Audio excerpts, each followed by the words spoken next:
The follow up Lok Sabha विशेष में कहानी आज उस दुमका लोकसभा सीट की जो झारखंड मुक्ति मोर्चा का अवैध किला रहा है।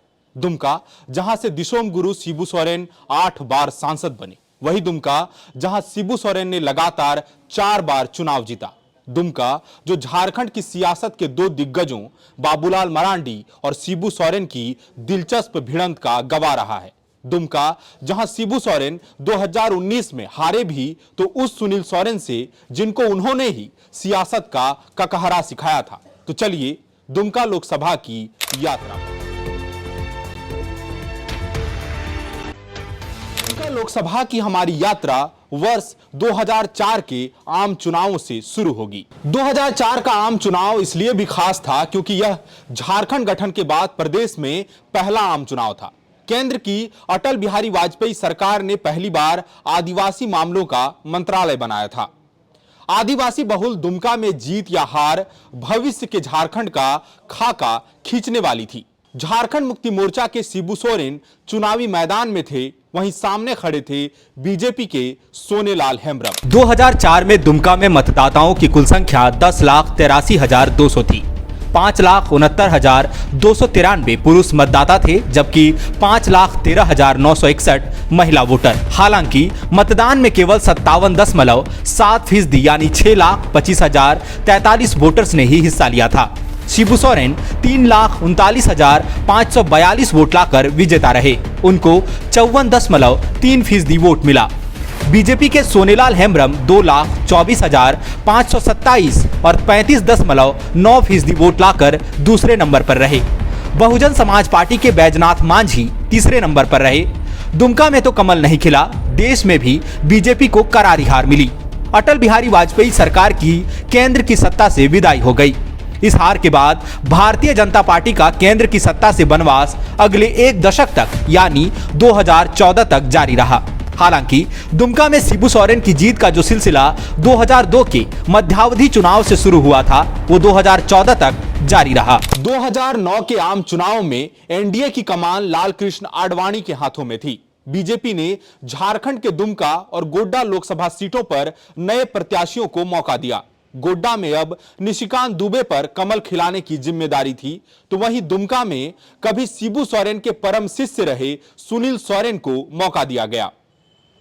इस बार तीसरे पक्ष के रूप में झाविमो मैदान में था।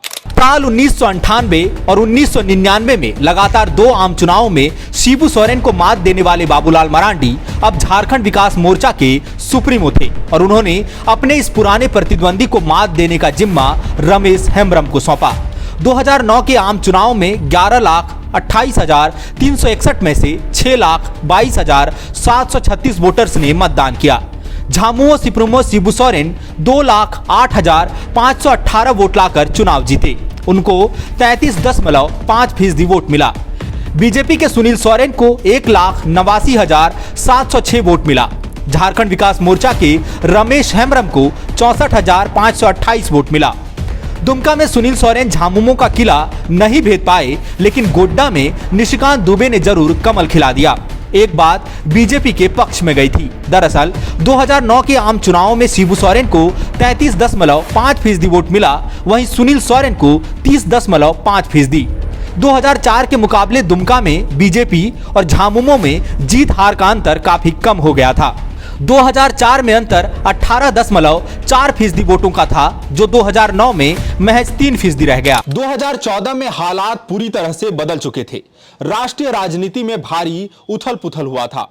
अन्ना आंदोलन के बाद देश का सियासी मिजाज बदला हुआ था। लोग बदलाव चाहते थे और तभी आम चुनाव में बीजेपी ने गुजरात के तत्कालीन मुख्यमंत्री नरेंद्र मोदी को पीएम कैंडिडेट के रूप में लॉन्च किया। इस बदलाव को मोदी लहर का नाम दिया गया। हालांकि देश भर में विपक्ष को रौंद डालने वाली एनडीए दुमका में झामुमो का किला नहीं भेद पाई। 2014 के आम चुनाव में भी शिबू सोरेन अजय रहे। बीजेपी ने सुनील सोरेन को फिर से मौका दिया। झारखंड विकास मोर्चा की ओर से इस बार खुद बाबूलाल मरांडी शिबू सोरेन को चुनौती देने के लिए चुनावी मैदान में उतरे। हालांकि इसका कुछ खास फायदा नहीं हुआ। शिबू सोरेन ने फिर से दुमका फतेह कर लिया। शिबू सोरेन को 3,35,815 वोट मिले। वह 37.2% वोट लाकर जीते। सुनील सोरेन को 2,96,785 वोट मिला। वह 32.9% वोट लाए। बाबूलाल मरांडी को महज 17.5% वोट मिला। ऐसे समझिए कि 1998 और 1999 में लगातार 2 बार शिबू सोरेन को हराने वाले बाबूलाल 2014 में चुनौती भी पेश नहीं कर पाए। 2019 के आम चुनावों में बीजेपी को 303 सीटों के रूप में प्रचंड बहुमत हासिल हुआ। इस बार की मोदी लहर दुमका में झामुमो का खिला ढहा ले गई। 2019 के आम चुनाव में दुमका में भारतीय जनता पार्टी के सुनील सोरेन 4,84,923 वोट लाकर कमल खिलाने में कामयाब रहे। 2002 के मध्यावधि चुनाव के बाद से चला रहा झामुमो की जीत का सिलसिला टूट गया।